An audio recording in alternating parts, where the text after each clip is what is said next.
What's up, everyone? Admin here, and we're coming to the final parts of the training already. But before we get started, I want to make sure that you have already followed through with all the past week's training in Facebook advertising, and more importantly, that you have already taken action. And how do we know that? Is that you have already started running ads on your own. So the purpose of this whole module is to show you how Facebook advertising can be optimized and can be tweaked along the way. So in this video, we're going to talk about removing the losing ads and keeping the winners, and how to split tasks or how to tweak your advertising further. Right off the bat, I'm going to show you an example of one of our clients. And this is a really unique client because we have picked up at Aesthetic Clinic, and we're running a lead generation campaign for them. So whether you're selling your own digital product or you're selling your own e-commerce product, or even run a lead generation campaign to a service, whether it's your own or other people's, that's okay. It's pretty much the same mindset and mentality.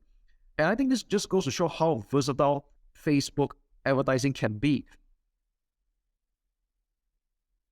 Now, what you're seeing here right now is a lead generation campaign for the Aesthetic Clinic, and this is one of the ad sets.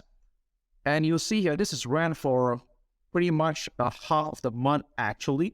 And we started off originally with a video campaign. So that means there were no other image ads, it was just a video. This was running initially because we were having problems with the client providing images for us to use. So we just ran our own version of the video. And this was getting, okay, it was getting about 3 leads for its duration. And it was getting about $10 per lead.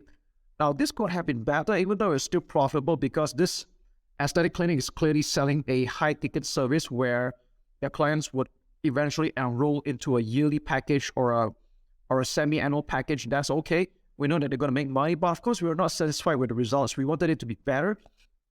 And then we started to introduce 2 more image ads. Now, take note that this was going to a Chinese-speaking market, but the mindset remains the same. The way you write the ads, whether it's in English or another language, is still pretty much the same. So we added 2 more image ads in a while, probably a couple of days later, and then we have all 3 ads running. So there's 2 image ads and 1 video ad. And we notice, and we can see the stats here, that this Chinese image ad number 1 was generating 6 leads, and the cost for acquiring the lead was a lot cheaper. It's like 1/3 the cost, $3.41. Wow. Okay. And then if you notice, this other Chinese ad in image form here, now this didn't generate any lead at all. All right. Now, you might notice that even if you run it for a good 4 to 7 days, normally that's what I like to do. You want to run it for 4 to 7 days. Some people have this habit of quickly making a decision after 24 hours or 48 hours. Now, that's just rubbish. All right. When you do Facebook advertising, it should be a long-term game. And if you want to clearly see the winning ads and the losing ads, you should give it at least 4 to 7 days. Now, 4 being the fastest, 7 being the most ideal. You don't want to be changing out ads or making a decision so quick in the next 24, 48 hours, because you need Facebook to give it some time to rotate the ads and test out which one works. So how do you know which one's the winning ad and the losing ad? Now, there's no clear-cut way, but there's a few indications I look at strongly. Number 1, when this was running for almost a week, we noticed that even though there are only 3 ads to rotate, the most of the spending went into the first image and still in the Chinese region, but by virtue of the fact that this has been running much earlier, so that's why the ad spend was higher, all right? But you notice Chinese image 2 was spending only $2.96, all right? Now, this is Facebook's way of telling you that it has a preference of running the other 2 ads. So when you see that the ad spend is a lot less for one couple of ads and it seems to heavily prioritize the other, it's kind of Facebook's way of telling you that these ads are more preferred than the other one. So that's one very strong indication already. So actually, based on this alone, I would have turned this off already. All right. So that's one really good indication. Another one, if you want to take a look at, I want to look at cost per 1,000 impressions. Now, ideally, I like to keep it $10 or below. Sometimes in some market, it can get a little bit higher than that, but that's okay. I try to keep this below $10 per CPM or cost per 1,000 impressions. So you can see here, all of this are doing pretty good. They're all below $10. All right, click through it. I try to keep it 1% and above ideally, but so I think this is slightly okay. I'll still keep it that way.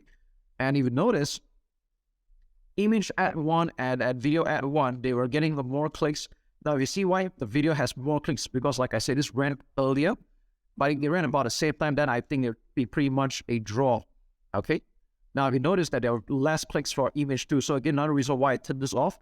And you can see that most importantly, these two ads were generating leads. Now the video one was costing more than usual, than this was wanted, but I still kept both running, because sometimes it's more like a reminder behavior that some people like to click on video ads and watch. Some people like to just see the image and then just get straight to the point. Surprisingly, for a lot of my campaigns, my image ads convert the best, but I will not discount video, because videos for a couple of my campaigns, they're doing very great. So ideally, you want to have both image and video. You don't just want to depend on one.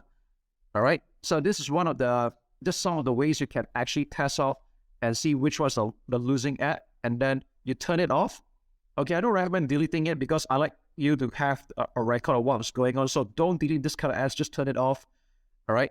And then when you have these two ads left, if you want to continue split testing, which I recommend you to do until you're happy with the results, then you can start adding in more images or more ads for you to test out. However, I will not recommend that you test more than 5 in a row, because even if you have a large ad spend, Facebook is going to struggle to rotate the ads because there's just too many ads to choose from. And if you're playing on a small budget, then the problem will be even more apparent. So normally I would keep it about 3 to 5 ads to split test at any given time. Just like this one, it was 3 ads. Okay, so maybe just show you another example. Let's take a look at the English ad, which is pretty much the same thing. This is targeting the English-speaking market. So you can pretty much see that they are the same ads, just that it's written in English this time. Okay, and again, if you notice, now although this campaign had ended, because this was running for only 2 weeks for the client, if you notice that this was running at pretty much about the same time, and a lot of the ad spend was going towards the video version. All right. And if you look at the leads form here, if I were going to turn off any of this, I'd probably turn off this particular one here, image 1, because this get only 2 leads. And they was getting a little bit more as well. But I like this image 2 over here in this case, because it's generating 4 leads and at a cost of only, $2.24. It's pretty good. All right. But of course, like I said, you want to look at a few factors before you decide which one you want to turn off. There's no hard and fast rule. Ultimately, you should keep the profitable ad and the one that's getting you results. Sometimes the cost per lead can be slightly higher than usual, but if it's getting you results and you have a way of covering and profiting that through your funnels, then more power to you. All right. But between these 3 ads here, I'd say the image 2 is the winner. If I were to turn off any of the ads here, probably the image 1, since very little ad spend is going here. Or this is actually still okay. All right. Probably add in another video in this case. Okay, so that's really all there is to it. I'll be putting up a PDF version of this whole split testing and optimizing so that you have a clearer picture. And all the best in your Facebook marketing success.